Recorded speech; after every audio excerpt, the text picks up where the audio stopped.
Le deuil et nos croyances. Accueillons chaleureusement Jean-François Roy.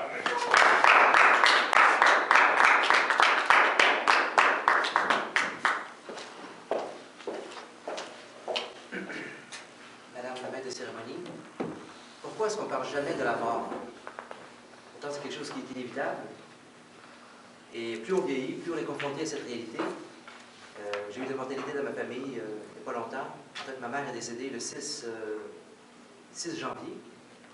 Et ça fait plusieurs années qu'elle avait la leucémie, mais c'était sous contrôle.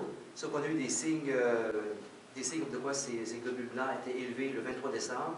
Elle est rentrée à l'hôpital le 29 décembre et elle est décédée le 6 janvier.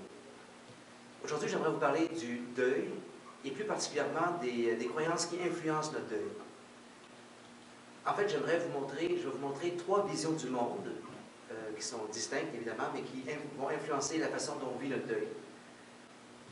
Parce que quand on va voir, mettons, si on parle à un psychologue, ils vont dire qu'il y a surtout deux facteurs qui influencent le deuil, c'est-à-dire la proximité avec la personne, comme mon père qui vivait avec ma mère, évidemment, il va vivre son deuil d'une façon différente de la mienne, et aussi la personnalité de la personne, des personnes qui restent, comme par exemple mon frère va vivre son deuil différemment du mien. Mais il y a un troisième facteur, justement, qu'on oublie souvent, c'est les croyances qu'on a. Parce que ce qui est plus difficile dans un deuil, c'est la séparation, c'est l'adieu. Et on ne peut pas s'empêcher de se demander où est la personne. Et il y a trois façons, de visualiser, si on veut, l'au-delà.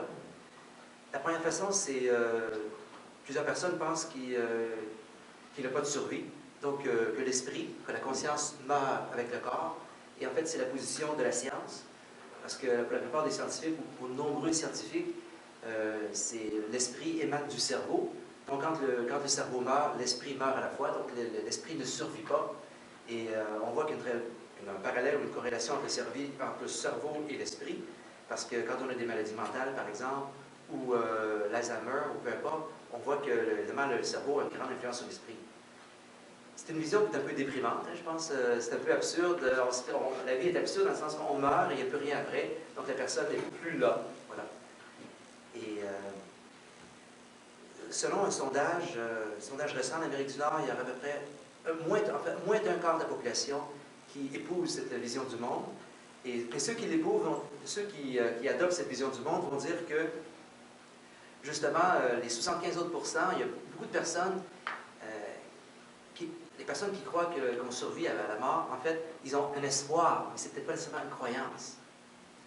Et je trouve que cette vision du monde est très bien exprimée par le poète, en fait, Dylan Thomas, dans son poème en anglais qui dit, lors de la mort de son père, justement que son père meurt, il lui dit à son père, « Do not go gentle into that good night. Fight, fight against the dying of the light. » Autrement dit, en français, c'est n'y va pas doucement dans cette bonne mort. Combat et débat-toi contre la disparition de la lumière. Donc, ça nous donne l'image de cette vision-là. D'autres personnes, hein, les trois quarts environ d'Amérique du Nord, pensent qu'il y a une survie. Donc, l'esprit va survivre à la mort. Et ils vont dire, oui, c'est vrai qu'il y a une corrélation entre le cerveau et l'esprit, mais le cerveau, ce serait plus comme un instrument de transmission de l'esprit. Si je prends l'analogie, par exemple, de la radio, la radio peut être brisée, il n'y a pas d'émission qui passe, mais ça ne veut pas dire que c'est la radio qui va créer les émissions et les programmes, par exemple, qu'on entend à la radio. Et ça, évidemment, on entre dans le domaine des religions. La plupart des religions vont dire qu'il y a une survie, et non seulement qu'il y a une survie, mais qu'il peut y avoir un contact entre le monde des vivants et le monde des morts. C'est-à-dire les morts, ou les gens qui sont décédés, peuvent voir, à tout le moins, les personnes vivantes. Et c'est quand même une vision du monde qui est réconfortante pour ceux qui y adhèrent. C'est sûr que jusqu'où on peut aller dans notre interprétation. Après la mort de quelqu'un, c'est facile, si on a cette croyance-là, d'interpréter un peu les signes. Par exemple, j'ai une collègue de travail dont sa mère est décédée récemment, qui me disait, moi, ma mère m'a parlé, elle m'apparaissait dans mes rêves, et même la lumière a scintillé. Donc, souvent, les morts peuvent jouer avec l'électricité, apparemment. Et en passant, si la lumière se fermait ce soir, je croirais que ce serait un signe. Non, ça n'arrive pas, d'accord. Mais par exemple, je vais vous raconter quelque chose. C'est que la veille des obsèques, ma tante restait à la maison parce qu'on a fait le salon la veille, puis elle vient de Montréal, donc elle a couché chez nous. Et puis on a veillé tard, on en parlait tard le soir avec un scotch. Et vers 2 heures du matin, la porte de la maison s'est grande ouverte. On est resté, on parlait justement de ma mère. Et on est allé la fermer, on a dit, bon, elle était mal tranchée. Mais quand j'ai dit ça à ma collègue, elle dit, c'est sûr que c'est un signe de ta mère. On parlait d'elle, elle venait juste de mourir, et la porte de la maison qui s'ouvre comme ça, en pleine nuit. Enfin. La troisième vision, c'est plus la vision orientale, je vous dirais. C'est-à-dire que oui, le corps, l'esprit survit, mais il n'y a plus vraiment de contact. C'est-à-dire que l'esprit va dans d'autres plans, et l'intérêt pour le plan terrestre diminue rapidement. Donc la Terre est seulement vue comme une espèce de gratte de poussière, et puis de toute façon, notre personnalité meurt, si on veut, graduellement. Et si on ajoute la réincarnation là-dedans, on va dire que, par exemple, l'identité meurt et elle renaît, si on veut, on développe d'autres identités. Je veux dire, le fait qu'on vive, je veux dire, il y a aussi, il y a tout le, je ne peux pas vous en parler ce soir, mais il y a toutes les expériences de mort imminente. Hein. Ils nous disent qu'il peut y avoir effectivement une espèce de survie, et la science s'est penchée là-dessus. Et à savoir si un contact ou non, je veux dire, on ne saura jamais jusqu'à ce que ça soit notre tour, n'est-ce pas? Donc ce soir, je vous ai parlé de 3 visions du monde qui influencent grandement qu'on le veuille ou non, qui influencent grandement notre deuil quand quelqu'un meurt.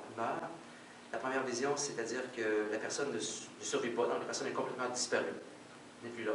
La deuxième vision, c'est qu'il y a une survie après la mort, donc la conscience survit.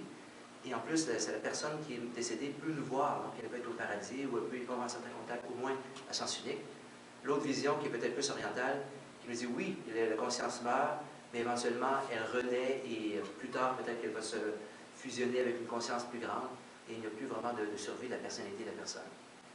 Je vous laisserai avec un message de condoléances qu'on m'a donné lorsque ma mère est morte, que j'ai bien aimé. Une personne m'a dit, elle m'a écrit, prenez soin de vos proches et de vos familles, des gens de votre famille, parce que quand ils partent, c'est là qu'on réalise que le temps ne se rachète pas. Madame la maître des cérémonies, je vous remets la parole.